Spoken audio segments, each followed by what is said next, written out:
Screaming Chewy Show, your source of entertainment and overall fuckery. And it starts now. Hey everyone, welcome back to another exciting episode of Screaming Chewy Show. I'd like to welcome a very special guest, actor Larry Hankin. Okay, wait a minute. I'm going to hang up this phone here. I'm going to shut off my phone. Okay. Okay, there you go.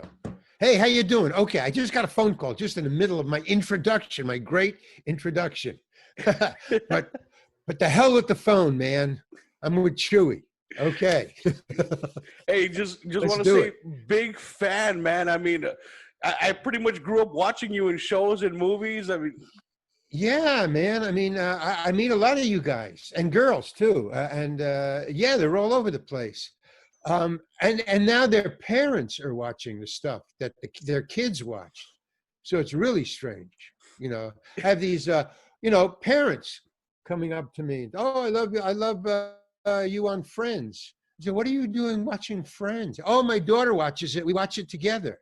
Whoa, I'm that old? Holy cow. Amazing. I remember you on Seinfeld, right? When you were right.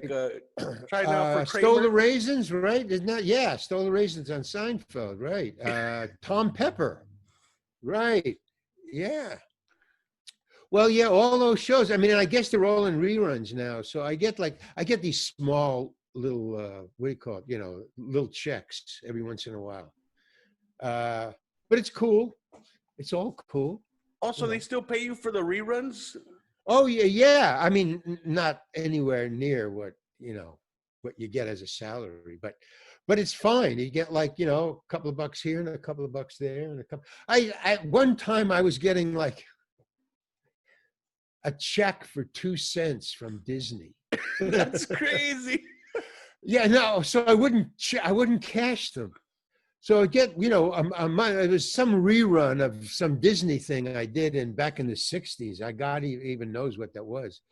But I would get a little check from Walt Disney, and always had a little Mickey Mouse, with the sum amount, little Mickey Mouse going like this.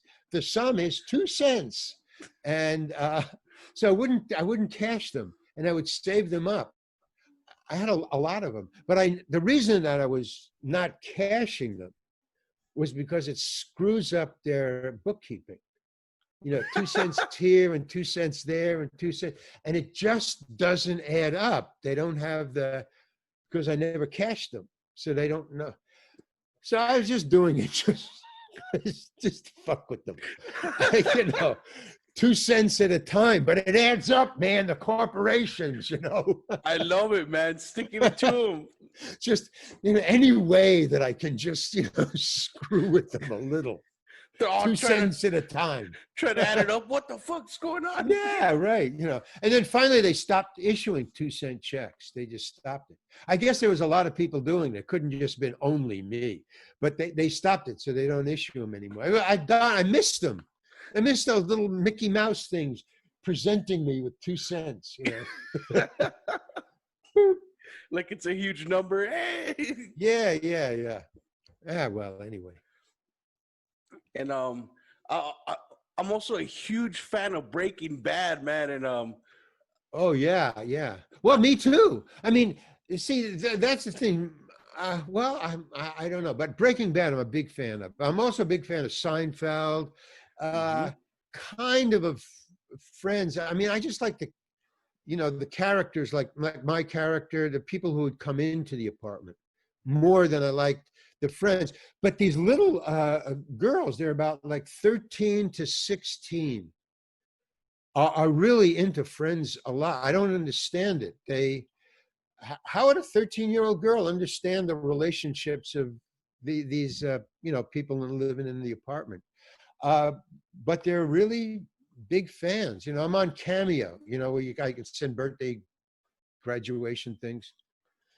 And 99.9999% of the requests are from 13, 14, 15-year-old girls. And their moms.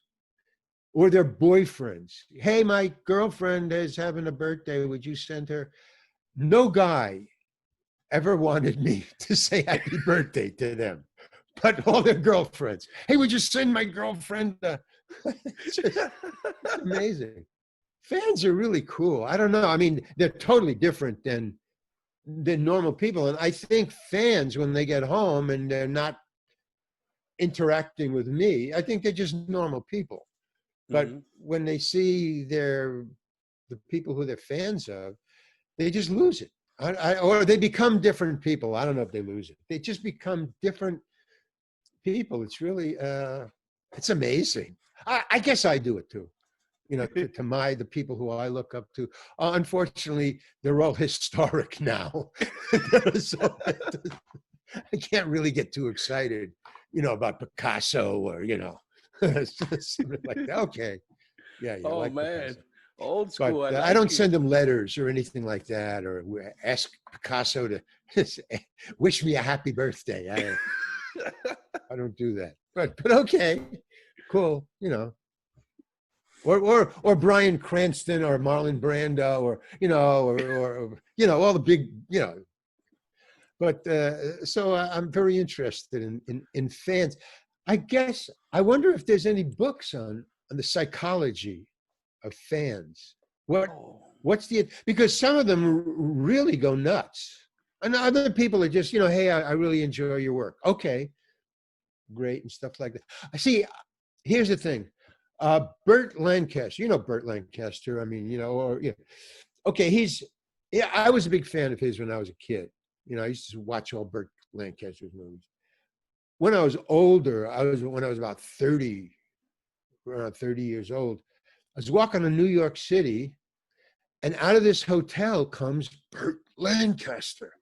He was about, I don't know, 50, 60 feet away from me. He comes out of this with a woman. And they were going away from me. So their backs were towards me. But I recognized him as he was coming out.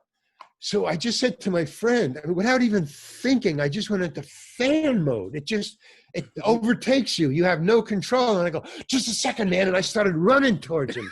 And he heard me running towards him. And he turned around with such fear on his face. He was about 75 at the time. But he turned around with such fear, like, whoa, whoa. I just stopped, running full throttle. Whoa. And I said, and he stared at me and he said, what the hell are you doing running at somebody like that? I scared the hell out of him. He thought he was going to be shot or something.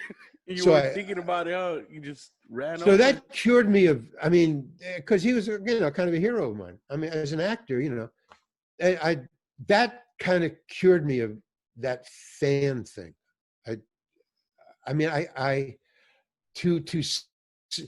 To scare a hero of mine, it was just so rude. So that and that's why do you know what, calm down. It's just okay.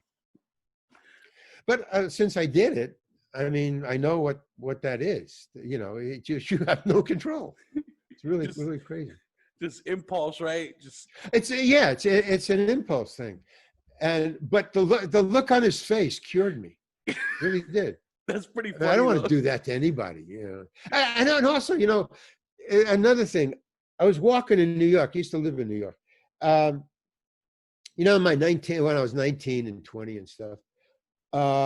And I used to walk at night. I used to write with my friends, but late at night after, because I'd be doing the stand-up, open mic nights and stuff like that. So still and I like to walk in New York at night. Well, back in the day, I don't know about now, just for crime things. So we'd walk maybe 10, 20 blocks at a time. It was like nothing, just to go see a friend. So I was walking from 45th Street to like 23rd Street or something.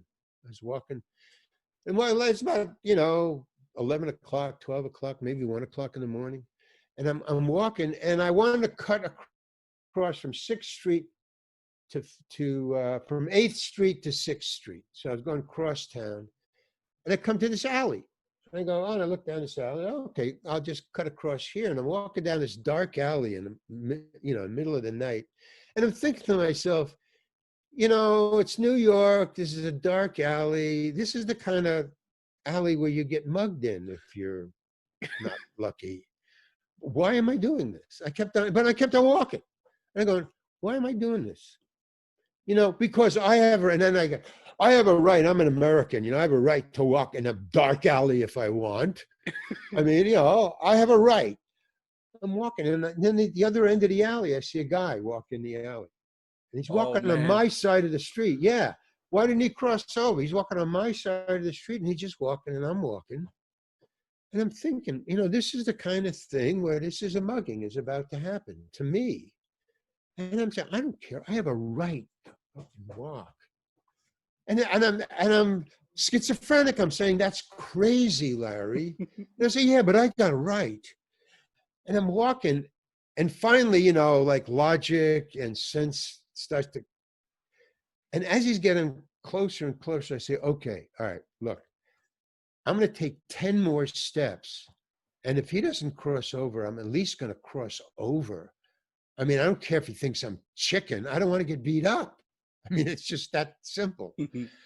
So I go, okay, 1, 2, 3, 4, 5. And he crosses over to the other side of the street. And I said, oh, I'm the guy they're afraid of.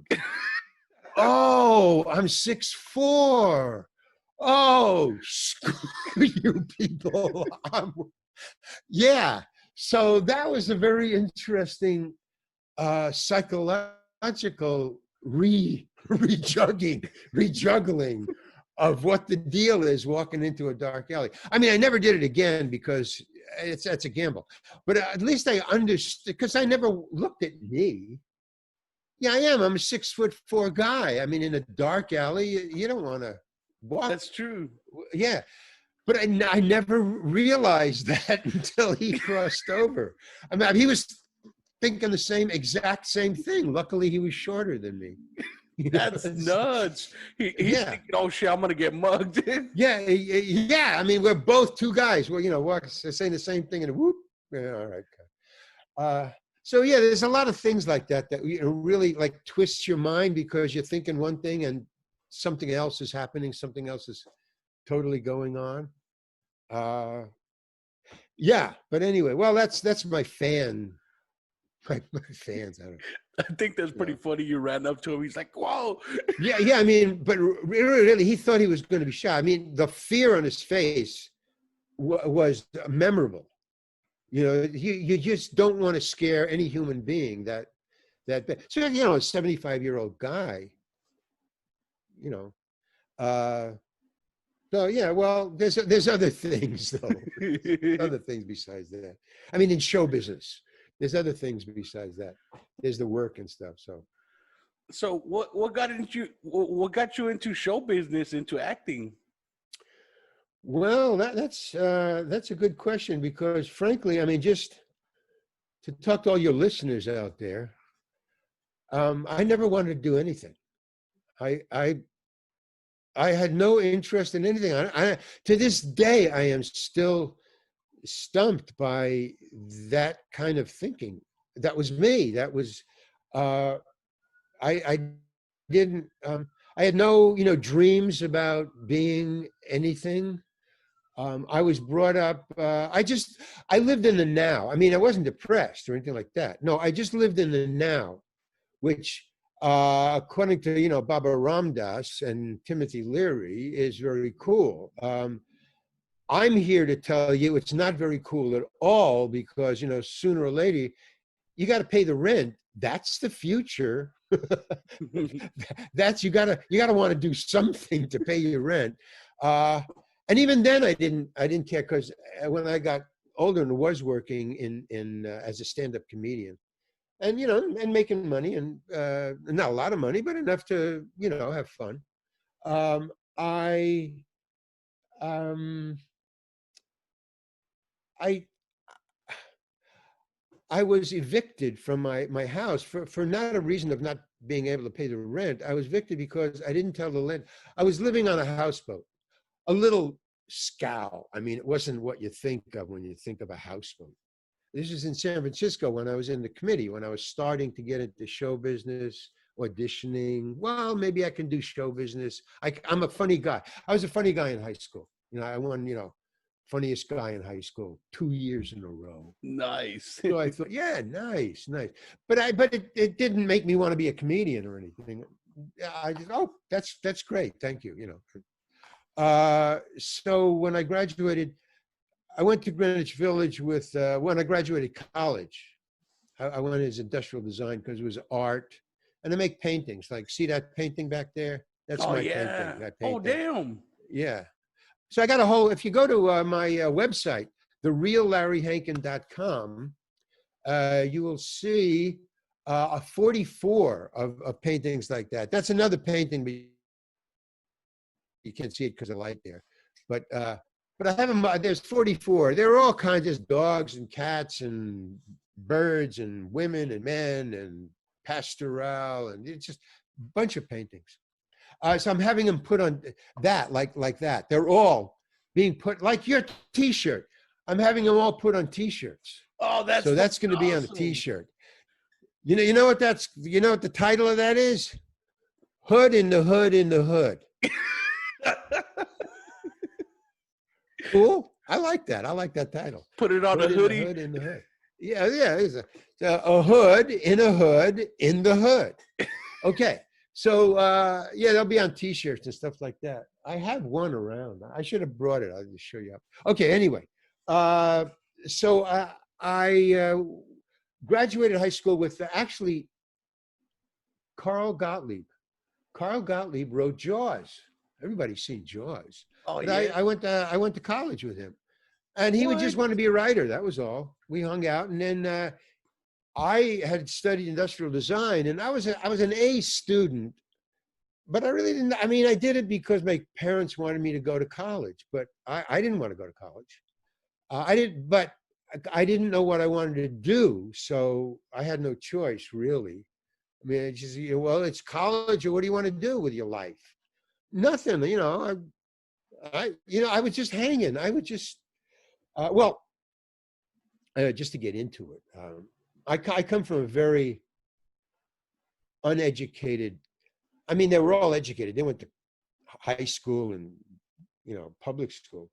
They were educated in that they could hold a job. But my parents were against education, basically. I mean, there's no books in the house. I read comic books, and that was it. So there was no reason, and they never. My father, I didn't like my father. I mean, we didn't get along at all. My mom was really nice, but she would stick up for my father. So that was a wash. So in other words, there was no input to make me want to do stuff. I couldn't see my father working. My mom was just a housewife, So there was no impetus. So I just hang, So when I went to college, because my parents wanted me to, even though it was very expensive for them.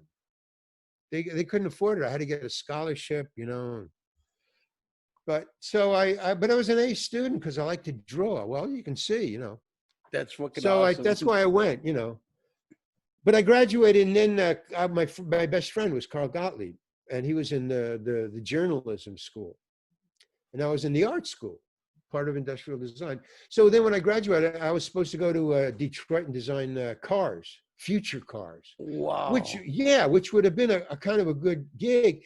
And right out of college, in them days, my starting salary was $75,000 a year. Wow. Whoa. Yeah, man. 1959, 60. Wow. Whoa. Are you kidding? And Carl said to me, because he wanted to be a writer. That's all he wanted to do. He wanted to write screenplays. That's all he wanted to do. He said, look, I'm graduating. We're both graduating. And he said, I'm going to Greenwich Village, and I'm going to just look for a job writing on on a paper, any kind of paper. Even one of these neighborhood papers, it only, maybe 50,000 readers or 10,000. I'm going to Greenwich Village. Why don't you come with me? We'll be roommates. And I said, yeah, great. And so I just told Detroit, nah. And I went, and I starved, man, for a year in Greenwich Village. And I loved it. I loved it. I was working in a bar cleaning the duck boards behind the bar, from 2 a.m. to 6 a.m. Ouch. They locked me in. Well, after last call, I would get there about 2 o'clock, 5 minutes to 2. And they'd clear the place out. They would lock me in so I couldn't get out.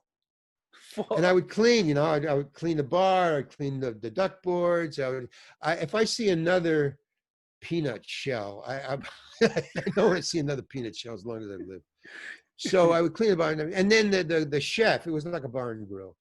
And so the chef would come in and he would open the door and let me out. And the way I would feed myself, because I was making, I think the rent was, I don't know, maybe $175 a month. I mean, it was just ridiculous. And I was making half the rent. I think I was working three nights a week or something. I have no idea how I got by, but I had a key to the storeroom of the restaurant part of the bar and grill. So each night I would go in, I would wear a raincoat. The Marx Brothers? Mm-hmm. The Marx Brothers. Harpo Marx always wore a raincoat, and he always would steal stuff and put the thing, every time he opened his things, all the spoons would drop out and stuff. Yeah. Well, that's why I wore the raincoat, because of Harpo Marx, because I was going to the cupboard there, and I would steal cans of food. Not too many cans. Cans were bad because they were bulky. They bulged in your pockets, in my raincoat pockets. So I would anything flat. Every once in a while, I'd steal one can of beans or vegetables and stuff, but mainly anything flat, like bacon. A side of bacon is flat. It's about like that. And then I would shove it in my belt in the back. And so it was flat, and I would walk out when the chef came to open up the front door. There was just one door. He would open it up, and I would stand right by the door. I would wait for him because I didn't want to talk to him. I didn't want to. I was full of food. I didn't want him to catch Focused. me. Yeah, right. So I would stand by the door, and as soon as the door opened, I would, "Oh, hi, Jeff. How you doing? Yeah, okay, good night." Boom, and I would be out. I would be gone. But after I only worked there for, I'm embarrassed to say, for 3 weeks, because I figured they're going to start seeing food missing, because I was taking it every night. That's what I was eating when I get home. And then Carl was also stealing me. He would go to review movies, even though he was in a small, newspaper. He would be invited. All the small newspapers in New York would be invited along the big, like New York Times and the Village Voice and stuff, to review movies. In other words, all the newspapers were invited to the same movie to review it. So he was being treated like the New York Times, And what they did was, for these big newspapers to get good reviews, is they would serve you wine and for the cold shrimp, the bowls of cold shrimp. Oh, the cocktail shrimp. Yeah, the cocktail shrimp. Yeah. So and every movie he reviewed, that was the ritual. Red wine and cocktail shrimp. So. Fancy. Yeah, but what he would do, good old Carl, my best friend, what he would do is, because you got to wear a suit. In those days, everybody's wearing suits and stuff, except the hippies. And I was a hippie. But Carl wasn't. So he wore a suit. He only had one suit. So he wore a suit to these things. So what he would do is, and they had linen napkins in those days, not paper napkins, for these things. So what he would do right before he went home, or right before he went into the movies, frankly, he would take a linen napkin, he would take a handful of shrimp, and he would put it in the napkin, and he would put it in his pocket, and he would bring it home to dinner for me. And that was my dinner. So I thought that was really great. And then about 2 months into it, he said, "I got to stop doing this, man." I go, "Oh, man, did you get caught?" And he goes, no, my suit is smelling of fish. So I can't do that anymore. So that was the end of that meal. But then I started to get booked to, He had only one suit. Sorry, Carl. But Well, I'm starving, man. Yeah. So, well, thank you, but okay. But I was doing open mic nights, and I was starting to get good. I was really bad. I have recordings of me. I was so unfunny that it was embarrassing, but I wasn't embarrassed. I didn't know that. I just came off the stage and I would say, I can do it better. I can do it better. nice. Yeah, I can do it better. Yeah, I had no, that's really weird. Thank God. Thank God. So I kept on going back, and slowly but surely, because see, the other thing was I can get better. The only reason I was saying I could get better was I won funniest in high school 2 years in a row, my junior and senior year. And I couldn't make these people laugh. And I couldn't figure it out. Well, listen, being on stage with a microphone is not like hanging with your friends and just, bullshitting back and forth and you're giggling over, you saw up the dress of some girl. It's they don't get that kind of humor, man. Right. What the hell is with these people? Uptowners, so Tough crowd, huh? yeah, right. So, but I started to learn, and lo and behold, I started to go, oh, I see, it's different. Okay. But I didn't write. I didn't know how to write a joke. I knew how to write, but I knew, the setup and the punchline. I couldn't, it didn't, because I was just talking. It wasn't jokes. It was just conversational laughter, blah, blah, blah. So one of these days, I just kept on getting back. And then 6 months later, I was opening for Woody Allen. Damn. Boom. Nice learning curve. Hey, okay. So I did, I learned, but I'm very slow. If you would try to teach me something right now, you would think I was an idiot. Yeah, by the questions, well, what do you mean? Could you tell me that again? Now do that. Let me watch you. Let me see, or whatever you were doing. And a lot of people get like, come on, man. But when I get it, I'll probably do it better than you. That's just conversational. I don't know if I really would. But you know what I'm saying? I would get it really down. I would get it down. So you wouldn't know that I started off with, he was like, couldn't learn. I have a learning disability. I've had it since I was a kid. The weird thing is that, so anyway, I don't know where I were. I'm just going all around in this story. But anyway, I was opening for Woody Allen, and that's how I got into show business.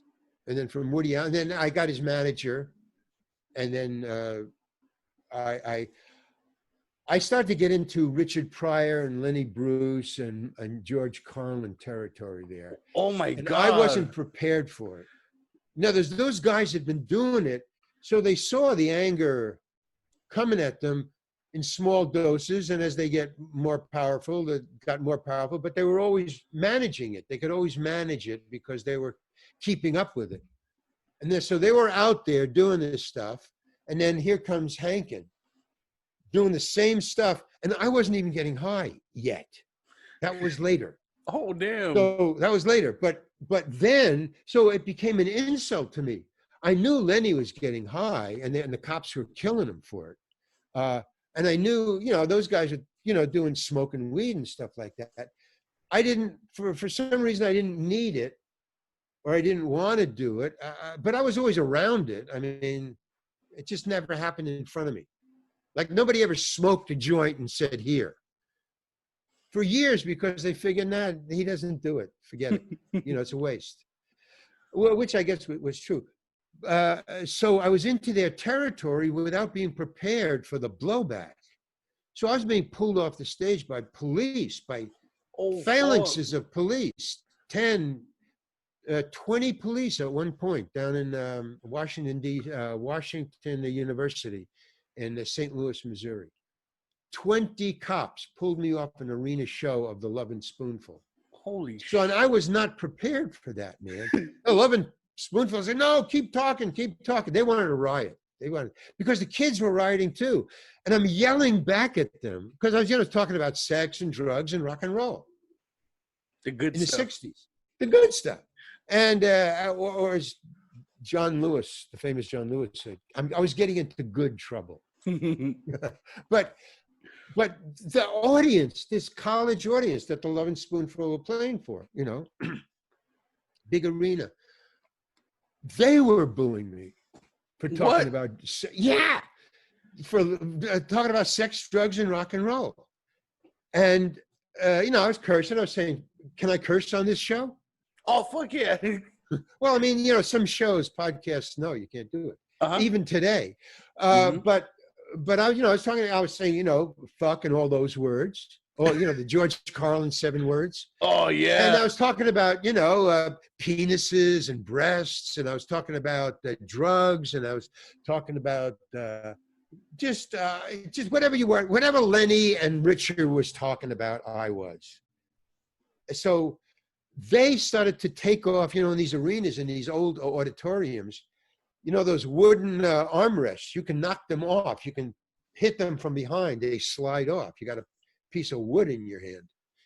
The first 2 rows of this arena show of college students were throwing these. Get the fuck off the stage.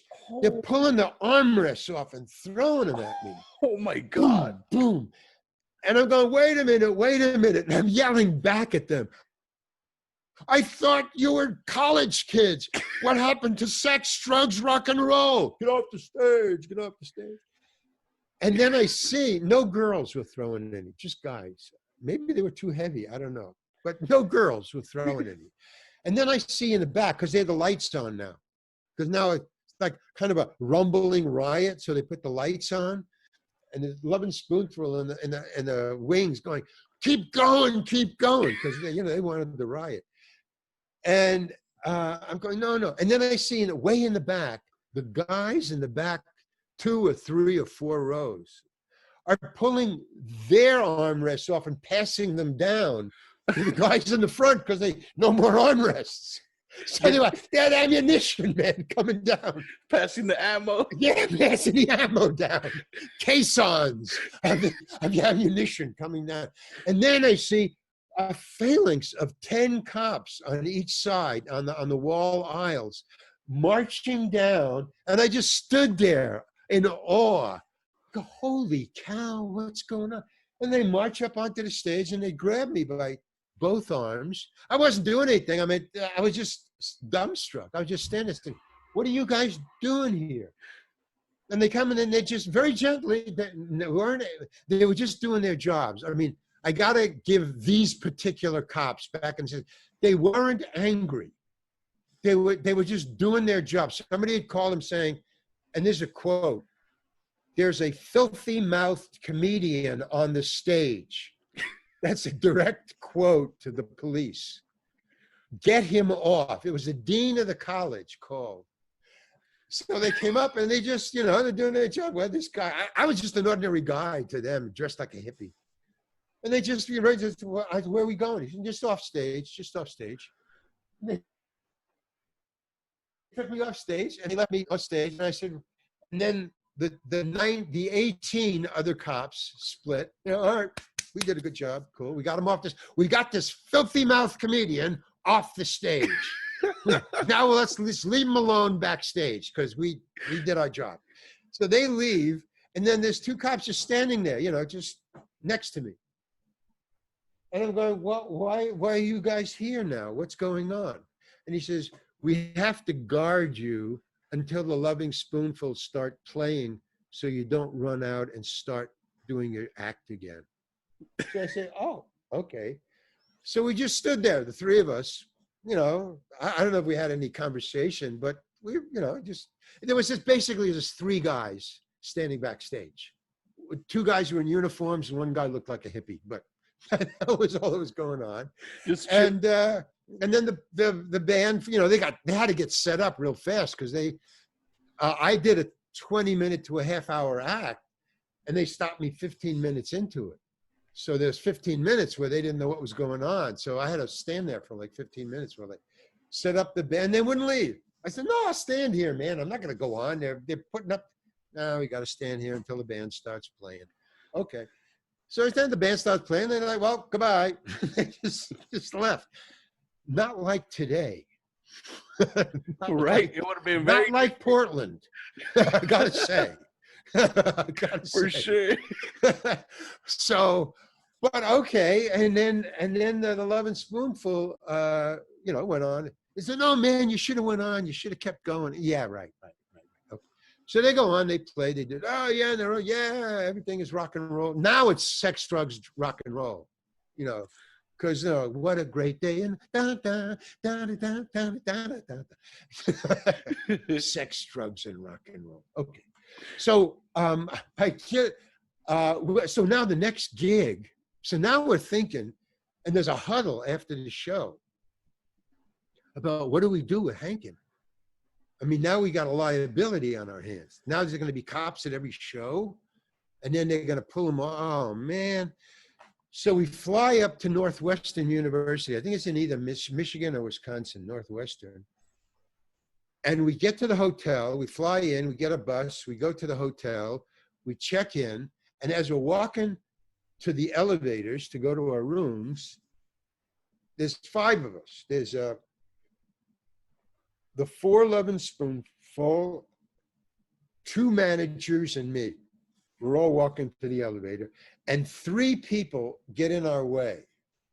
The 3 people are a priest, a police sergeant or captain, and the dean of the college. Uh-oh. Sounds like trouble. Yeah. Those weren't fans. They're not fans. They're not Love and Spoonful fans. They're not my fans. You can tell by what they're wearing. So they go, we want to, is this the Love and Spoonful party? So the man in the suit, the dean. Yeah. Is there a Larry Hankin here? And then the 2 managers come forward and they put us behind, they go, what's going on? What do you want to know Larry Hankin for? Well, we have a report, the dean says. And then the priests and the cops are just standing there like this because they got an agenda. And they're just standing there waiting for their turn. And the dean says, we have a report that there's a filthy mouthed comedian on stage traveling with the Love and Spoonful. So the 2 managers just turn their backs on these 3 guys, say to us, go up to the room, go into his, and they didn't say my name. They said, go into his room, stay there, lock the door, and don't let anybody in except us. And then he turns back to them, and we go into the elevator. So we think, wow, what the hell's going on, man? Holy cow. Go up to the room, we lock the door, and we're just sitting, now we got to wait. About a half hour later, we get a knock on the door, Who is it? It's the managers. Okay, come in. What's going on? Oh, and the Love and Spoonful, while we're there, the Love and Spoonful and me, we were talking about what we're going to do, how we're going to do this. So, well, you got to do your act, man. You got to do your act. And well, no, man, we need the time and stuff. And I mean, why just get pulled off the stage? Why don't you just clean it up? And I'm going, well, yeah, but if I clean it up, I mean, there's nothing to clean up. I'm just talking. In other words, I say fuck and shit in the middle of wherever I am. I mean, I'm talking. There's nothing written down.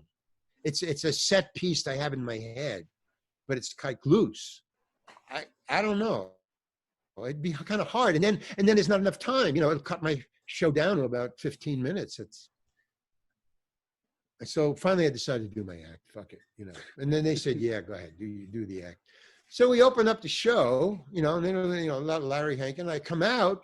I did my entire show, laughter, applause, nothing. Like Washington, D.C., Washington University never happened. It was like an ordinary show. So, sex, drugs, and rock and roll. So, yeah, I mean, that's ridiculous, but that was what the 60s were like. I mean, that was the yin and the yang of it. And of course, nobody was actually busted because I didn't have any drugs because I wasn't doing drugs yet,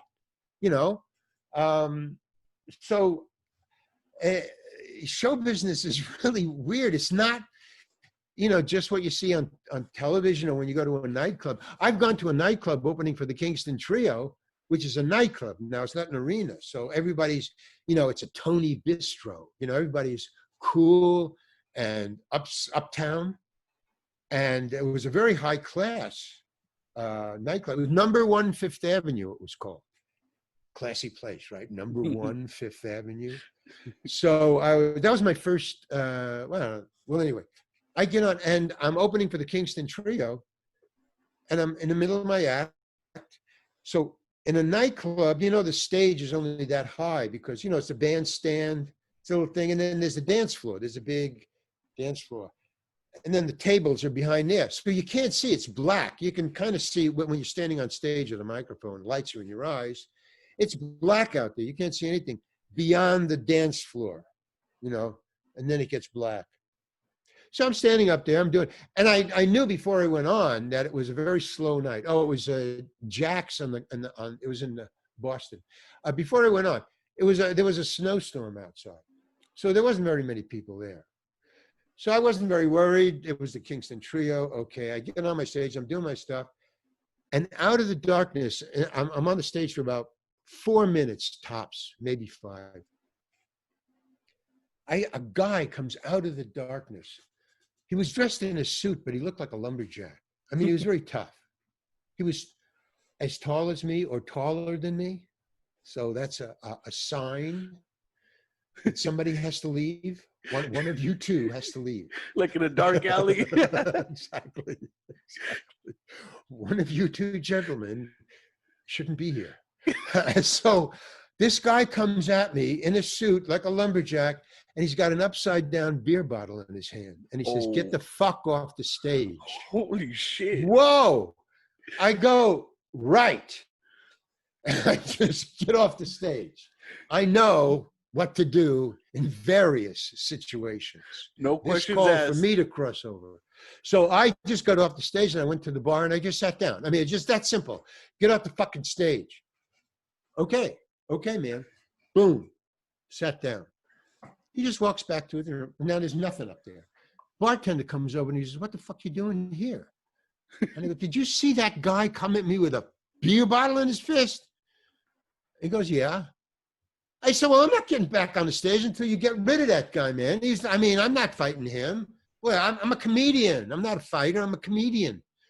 And nobody was laughing. So what's the sense? So he says, "No, the Kingston Trio doesn't come on for 10 more minutes. You got 10 more minutes to get out there." I said, "I'm not getting out there until you get that guy out of here or talk to him or something. Where's the bouncer?" "I'm the bouncer," he says.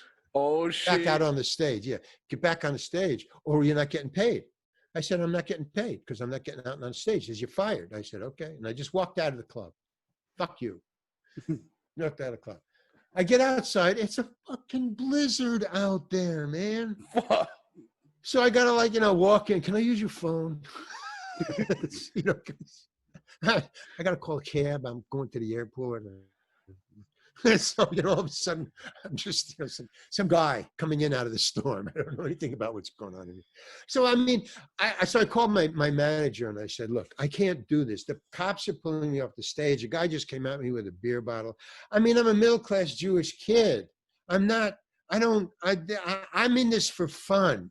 I'm certainly not in this for money. I just like to make people laugh, And they're not laughing and I'm not having any fun. So what's the point of all this? And I'm not making a lot of money. So what's the point of all this?" So he said, now this is Woody Allen's manager. See, and I'm also in the back of my mind, Woody Allen is now on television. He's doing the Ed Sullivan Show or something. I mean, so he's moving up. Oh, damn. So I'm kind of bitching about that in the back of my mind. I'm thinking, I'm out here in the boonies and he's doing television. What's going on? And he said, "Larry, Woody has television material. You can't say fuck and penis on television back then." He said, "That's crazy. So you get television material and I'll put you on. But you want to do sex, drugs, and rock and roll? Fine. Then join Second City. They own the theater. They're doing the same thing as Richie and Lenny, but they own the theater. So I did, thank you. So I went and I auditioned for Second City and I got in. And that started me in the acting thing. So then from there, a couple of us, after about 6 months, we went to San Francisco. 6 of us broke off. A couple of us, I had just joined, and then the director and one other actor had been in the company. They split, and they brought a couple of other people with them who were in the classes of Second City, that they were really good. And we all went out to San Francisco and started the committee, which was Second City, not light, Second City #2. And we were just as good as them. We were always compared in newspapers. Oh, hey, they got a Second City out in California. It's called the committee. They're really great. The great thing about that was that we were just a plane ride away, a half-hour plane ride from LA, from Hollywood. Nice. Now nobody from Hollywood would fly to Chicago. It's just too long. It's too expensive. It's ridiculous. But for a half-hour plane flight, they could fly up for $30 round trip, fly up to San Francisco, watch a show, stay overnight, tour San Francisco, and then go back home. It's a great weekend. Very cheap. Only the hotel, $30 for the plane flight. And they see, okay, so my point being that if we went down as actors to Hollywood and try to get managers or agents or auditions, who the fuck are you? You're from San Francisco. We got people from LA who can't get in here. Get out of here. But because we were a hit show in San Francisco, the heavy hitters, the people who you can't get in to see, the people with green light, they were flying up and watching us. And we were getting seen by the biggest people. Wow. Because, so all of us were being flown down and doing shows and flying back. And, and because it was an improv show, you could leave. I mean, we all weren't going at once. It was like one guy would go one week, maybe one guy another week. Or a girl would go down. But because it was improv, I would just step into your role, or you would step into mine. I mean, so you would improvise it a little different. Who cares? It's improv. And because you were good and knew my part anyway, you could do my part or the way you wanted to. So you loved it if I left. Hey, I'm going to do Hankin's thing. Or I loved it if you left. Hey, I'm going to be in his scene. One more scene in the show for me. Switch it up. Yeah, So that's what was going on until finally everybody left. I mean, because they just stayed down there. They had managers, they had agents, they were doing sitcoms, and I just wanted to improvise. Again, it was just I like where I am until people say get out of here, or I see it's just I'm okay. So finally, they were making so much money, they just kept on calling me and say, "Hey, man, you got to come down here." I mean, you're making $500 a week. We're making, $5,000 a week. I mean, come on. So, I mean, if you do a sitcom, that's what you would get, or 1,000. But if you do 2 or 3 sitcoms, I mean, there was no comparison. It's stage work and movie work. And so I just finally gave up the ghost. And because I was going down for, doing 1 week and coming back, and I finally said, okay. So I couch surfed for a while. And then finally I got an agent, Laverne, Laverne and Shirley Penny Marshall. She actually discovered me. She was the one who called the last time I went down and then stayed there, or next to last. She called and she said her people, Laverne and Shirley, the producers, called and said, call me at home. I don't know where they got my phone number. But they called me because they didn't have an agent at the time. I mean, I got rid of Jack and the Woody Allen stuff because I was in the committee. I was on the West Coast. So I said, Jack, I'll get an agent here because you're a stand-up comedian. I'm going into acting now. So I didn't have an agent or a manager. So I couch surfed for a while, and then before I couch surfed, Penny Marshall phoned me, her people, and said, Larry Hankin, you're the guy in the committee. Yeah, right. Penny Marshall saw you in the committee. She flew up and flew back, saw me in the committee. And there's a part for, there was a Laverne, a part where they went to their prom. Laverne and Shirley went to a prom, and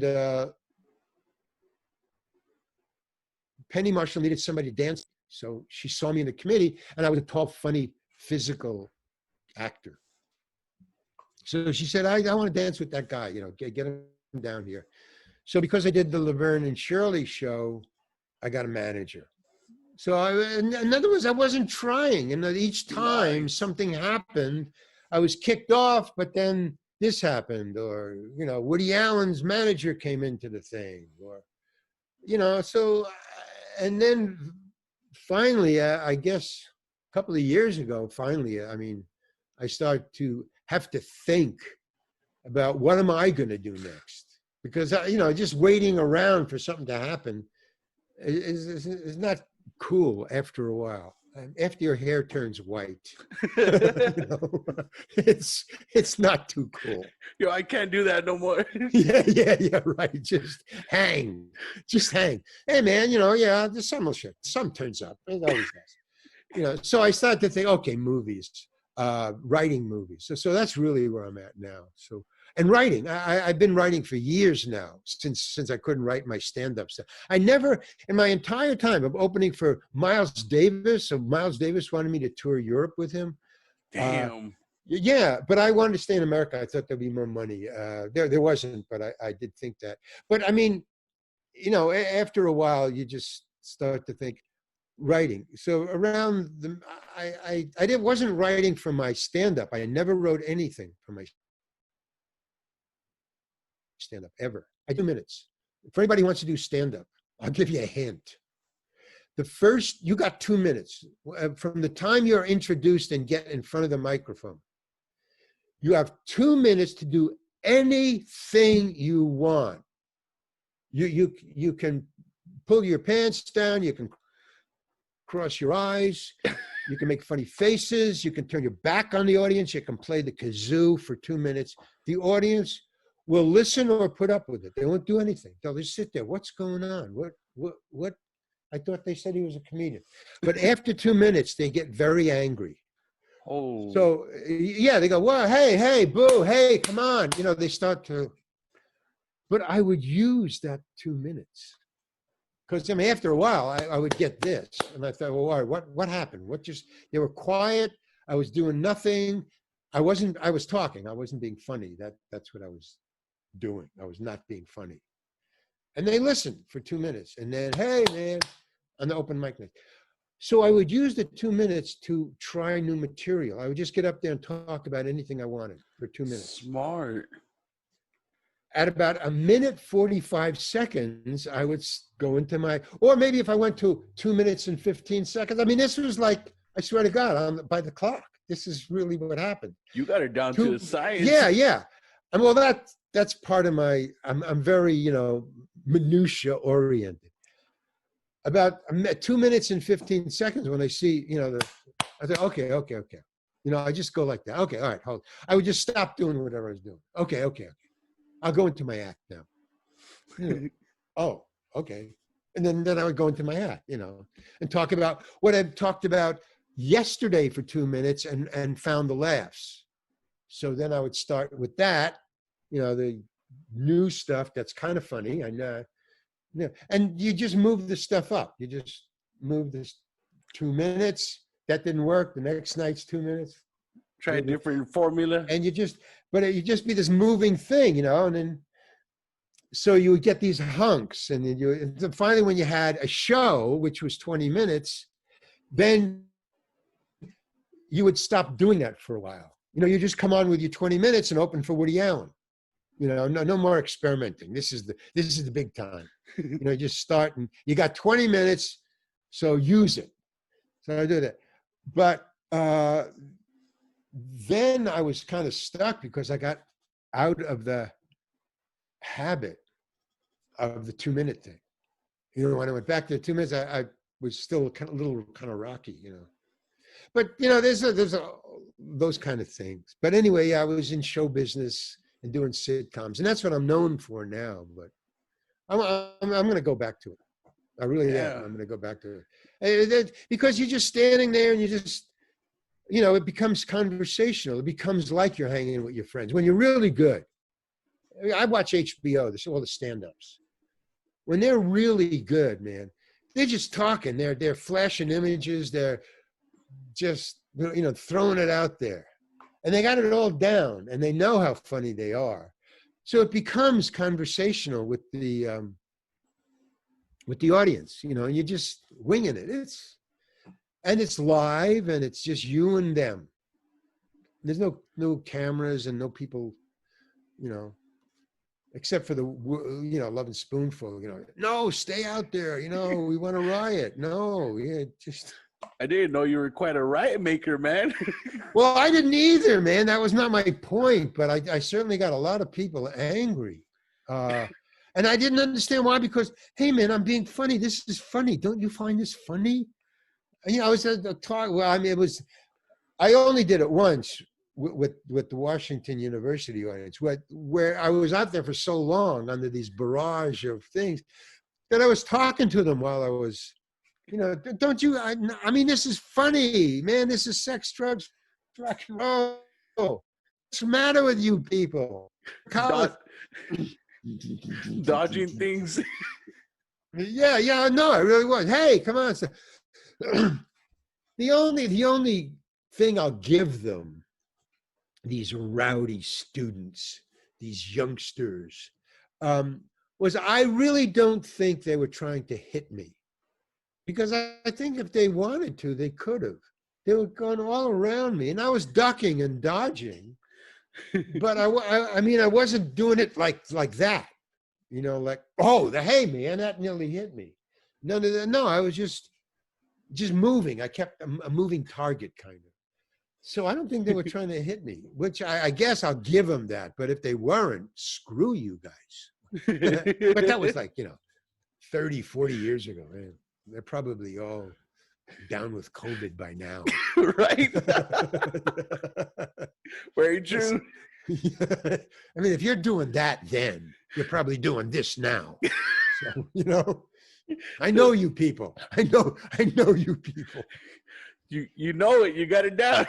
Yeah, I've seen you before, man. I've seen you. I've been through this. Been there, done this. Yeah. Wow, man, that's fucking awesome, and you're very talented, and like I said, man, I love your work. And you got anything else in the works? Anything you can talk about? Oh well, yeah, I'm writing a screenplay for myself. I don't know if it'll ever be made, but I'm writing a screenplay. Right now, I guess the working title is One Night in the Country. It's a thriller. I mean, it's a funny thriller. It's funny. Oh, I love those. But yeah, it's kind of scary. It's got tension, and I don't want to say anything too much about it because there's a hidden, there's a twist to it. Oh, I love it. So all of a sudden you go, oh wow, man, really? When I read it, I like it. And that's what you're writing right now? Well, I'm writing it right now. I think it'll be finished Wednesday. I'm just correcting. I'm just tweaking it and spelling errors and stuff like that right now. But I mean, then I'm going to have to go out and sell it. So, I mean, it's not like a done deal, but so that, and then the real, but the basic new stuff is going to be through thereallarryhankin.com. If you go to my website, there's all my artwork. I make, with all this, $5,000 a week or $5,000 a show or all this money that I'm making, there's tons of money that I'm making. I haven't worked. I didn't retire. I dropped out. I just couldn't take it anymore. I mean, I wanted to start saying my own words. Nice. That's really what it is. I began writing, and I'm writing the screenplay. I wrote a screenplay last year. So I was writing it, and I thought, it's really weird. I have a learning disability. I really do. It's called dyslexia and ADHD. I have both, ADHD and dyslexia. The internet killed my psyching out of dyslexia for pre-digital era. In other words, I could grow up in school and go to high school and college and be in show business and still have ADHD and dyslexia and still get by with very Wow. good marks. Because I figured either I had to study harder than everybody else, which I did because I couldn't, because I'm a slow learner. But when I got it, it was locked. But I had to start, or I would fail tests. I mean, it was that simple. So I got high marks or low marks. And then, I don't know. Well, anyway, I keep on going off on these tangents, man. Oh, I'm it's a all good, man. talker. I love it. But when I started to write, I found, and this is really weird, and I can't explain it. I can memorize my own lines, but I can't memorize yours. If you Wow. write it for me, I mean, I can, it'll take, I mean, 5 lines or something like that. No, I mean, I can do no, I'm talking about speeches. That's what I'm talking. I mean, I can memorize regular sitcom stuff because it's just, you speak, I say a line, you say a line, I say 2 lines, you say a line. No, but in movies, you get hunks, man, and you have to go bam, bam, bam, bam, bam, bam, bam. No, that takes me a long time. I did Escape from Alcatraz. I do movies. But if there's a long speech, it's just not worth my time now. I'd rather spend the 2 weeks learning 2 days worth of shooting for a movie, or maybe 1 week of learning the lines for 2 days of shooting.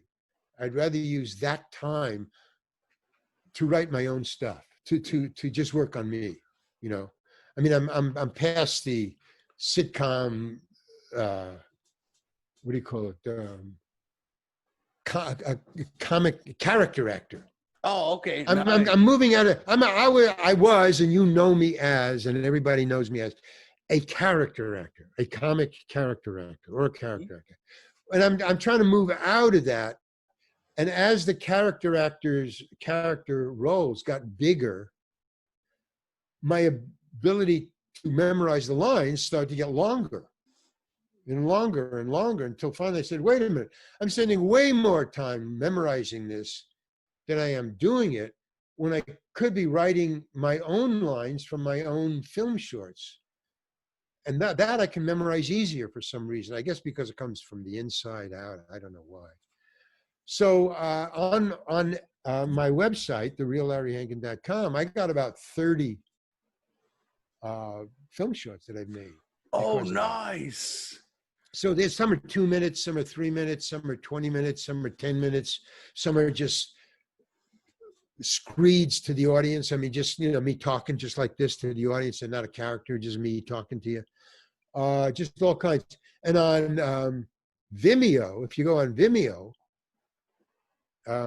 there's about 50 of only mine.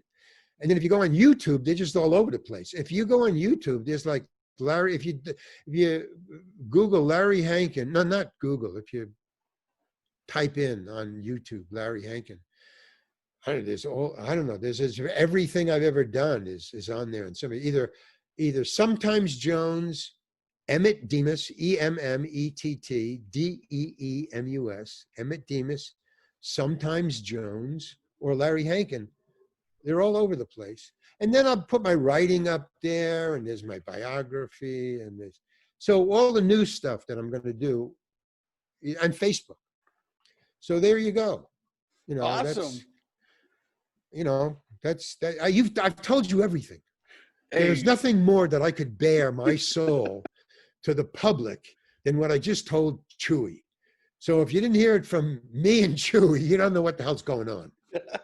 Via Larry Hankin, vis-a-vis Larry Hankin. Okay. No, there's one of the things I'm going to put up there, and one of the things, all these show business stories that I just told you about that. Mm-hmm. Well, I got a ton of them. I mean, I got 8 hours, minimum 8 hours that I've already recorded. Nice. I've been doing these podcasts now for about 6 months, but they all ask me about, how'd you get in show business, or what about this, or they have my IMDb, that thing on I don't know, imdb.com. They have all your credits and everything like that. So these interviews, what they do is, I don't see it because a lot of them are on the phone. Mm-hmm. They have their laptop set up, and they have my IMD page. So there's about 184 credits there. Damn. Movies, sitcoms, whatever. That's My impressive. movies, some of my movies are up there. So they have it on their laptop, and they're talking to me on the phone, and they're just looking it up. Hey, what about this? Something. There's a lot of obscure things I don't even remember. But when they mention my name, when they mention the name of the show, I can tell them something about it. So they just look at it and they tell us about this show, or tell us about this show. They had this. So I one of the bloggers, one of the podcasters, has a setup recording studio. So I said, I'm talking to all these people about my history in show business. What if I just told you all of it? So for about 6 months, I would call him once a week, or maybe 3 months, I don't know. But I would call him once a week on a certain day. And for about an hour and a half, I would tell him every story that I could think of. Off of the IMDb list, off of my history, off of my memory, off of whatever. And he recorded them all for 2 or 3 months. Damn. So we have this, so we have this bank of minimum of 8 hours. I think there's 40 stories. Holy shit. About from 10 to 15 minutes each. I mean, some of them are 5 minutes, but most of them are pretty long. And we're going to make an album, and we're going to make a podcast of just those, just with an introduction is just the history of Larry Hankin in Hollywood. Oh, fuck yeah, man. It's just the stories that I've been telling you and a lot more, So that'll be a podcast. So that's the future, but that'll be also on my website, thereallarryhankin.com. Yeah, it's really amazing. The last thing I got to say is, say again?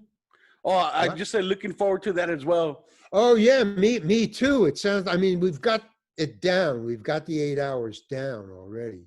Now I got to go through it. That's my next project, is going through it, putting the order together, the shows and stuff like that. So we'll announce that. The only thing I got to add, and I mentioned this before, but it really bugs the hell out of me, and it's become very right in front of me every day. I've managed to get through my life with ADHD and dyslexia. And I've managed to, kind of zigzag my way through memorization and saying the wrong thing to the wrong people at the wrong time. And I've had guns put to my head and knives put to my throat. Oh yeah, my life has been pretty heavy because of dyslexia and OCD. I get a lot of things wrong. I mistake what you said for what I think you said. And so I've said a lot of wrong things at the wrong time to the wrong people, and they didn't know it. I was just having a conversation, and guns have been pulled on me and said, "You're a fucking cop. That's what you are." Fuck. Whoa, man. No. You got the wrong idea, man. And then friends had to explain, no, he's not a cop, man. He's not a cop. Okay, there's one, you got time for one? There's one fast little for sure. thing since I mentioned it. Mm-hmm. Here's what but it happened a lot. It's happened 3 times. A friend of mine who was a really uptown guy in San Francisco, very well, but he knew a lot of underworld people. He knows all kinds of people, high people, low people, show business people. He knew me, and he likes to take us. He liked to take me. He liked me as a friend. I was about 25 and he was about 40. And he would like to take me to dinners and stuff like that and introduce me around, And that was it. That was all. I got to see San Francisco and famous people through him. He had a wife, but she didn't like to go out with him, so he didn't like to go to places alone. He said, "Hey, Larry, So one day he takes me to this, he says, "Hey, Larry, I'm going over to a friend's house. They're having a party. I think it's his birthday. I think you'd be interested to meet the people there. So you want to come?" And he's an interesting guy too. Okay. So I said, okay. So I go, it's a house, just an apartment, a cheap apartment, I mean, nothing expensive, an ordinary apartment. Walk in, and the guy's at the door, and he's looking he's looking tough. That's all I can say. But it was his birthday, it was his house, had a beard. I think he might have been, I don't know, he was a white guy, I guess. I don't know. I look around in the party, and there's just a lot of mixture of people like me, like street people. And my friend, this elite guy, Gino was his name. Gino says, Gino, Gary, this is Larry's a good friend of mine. Gino, this guy, you know each other. You two should get along. And I said, oh, hi. And I shook his hand, and he pulls his hand away, and he pulls out a .45 automatic, silver, Army 45 Colt. And he holds it to my head, boom, like this. Hold it to my head. And he says to Gino, you fuck, you brought a cop. Why did you do that, man? Why did you do that? And he's really serious, man.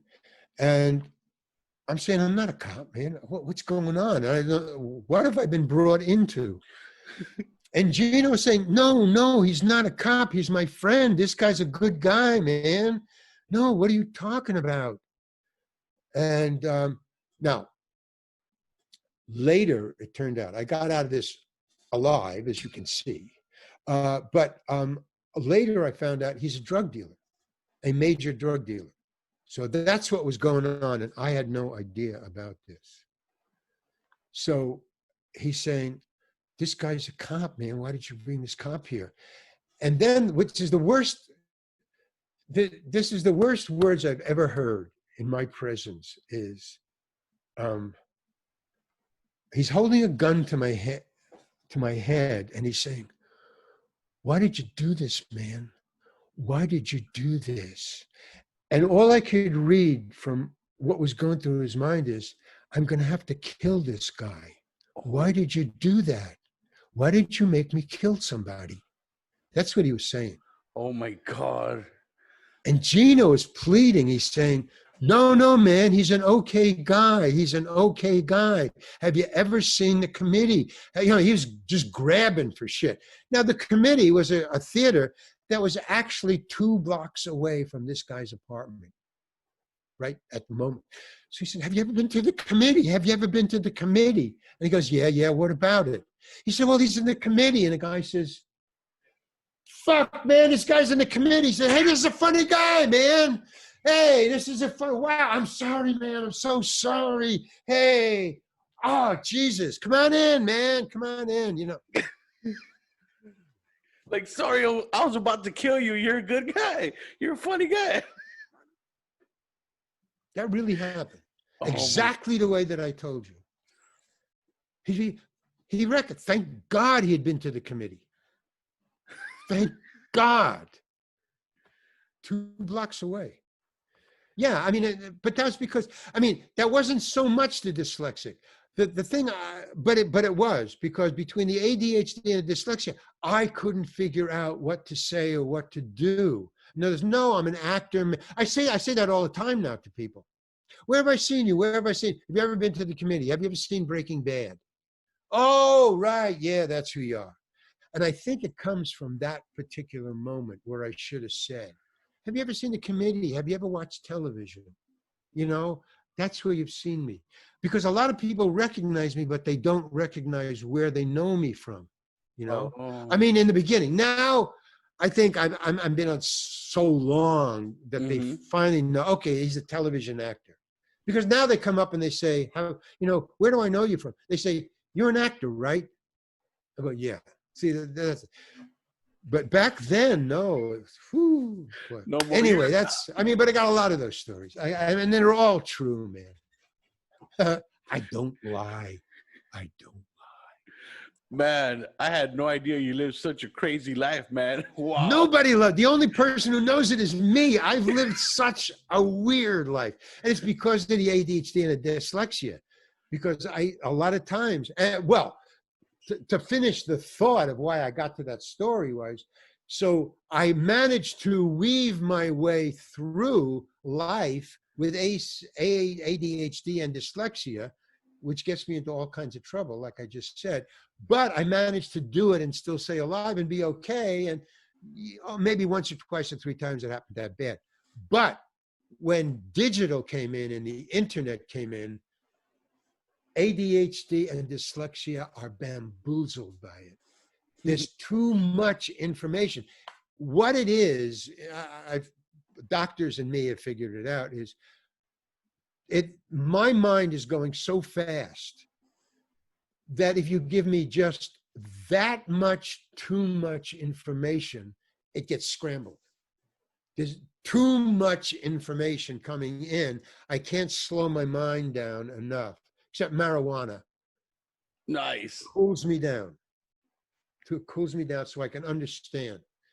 So if I have to learn something, like, how to take apart my computer or play pool. I remember as a young up and coming pool hustler wannabe, if I had a beer and a half before I played anybody, I could probably beat you. Nice. The beer would just kind of mellow me up. If I had 2 beers and I was drunk, and then I couldn't win. So I mean, that's how close it is, man. And the same thing with marijuana. If I too much, and then I'm gone. It's just this high hippie. So, but in other words, and then a doctor told me, he said, there's a chemical in your system that is missing. Oh, and it happens to be in marijuana. That's great. Focus. It's a focus thing. It's focus that the ADHD and the dyslexia that's what they attack, or that's what they fuck with in your brain is a focus. I can read for a little while, but then after about 20 pages, I just know too much. I mean, I've absorbed too much of the story. And like for instance, it's really weird. When I used to watch movies with Carl, and I never figured this out until many years later. We would go to movies together in Greenwich Village, because we had nothing to do except review movies or, sweep up the bar. We would go to movies in the daytime, and we would sit together, and I would just watch the movie, and I would always wonder why. I would be sitting, and I said, okay, now who is this guy? What? Or the other one was this, okay, now what is this? Why is he doing this? I don't. It was because I could pick up the scene, but I couldn't keep track of the arc of the story. And I always wondered how he had such patience to watch movies with me, because I was always asking him about 3 or 4 times in a movie, no matter what movie. I said, okay, now who's this guy again? What? And he would say, no, that's the guy who arrested him, and the other thing. And he has the gun now. Yeah. Oh, right. Yeah. Catch you up on the story. yeah. And it was because of the ADHD, but I didn't know that. See, but now with the internet, there's no Carl to ask now. Which hitch? Where am I going? What? The internet has too much choices for me, and it just overcomes me. It's just really weird. Okay, that's it, folks. I'm glad you got it down, man, and overcame that, and Well, yeah, you figure it out. You just figure it out, I mean, it still bothers me, but you figure it out. You're an interesting guy, Larry. And so all your thanks, man. And all your stuff, it's the reallarryhankin.com. Right. Thank you, Chewy. Take it easy. I got to go back. To writing now. Okay. Thank you very much for coming on the show, man. I appreciate it. Thank you, Chewy.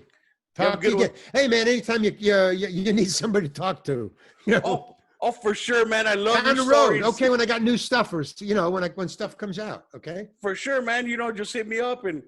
Okay, cool. You got it. All right, later. Take it easy, man. Bye.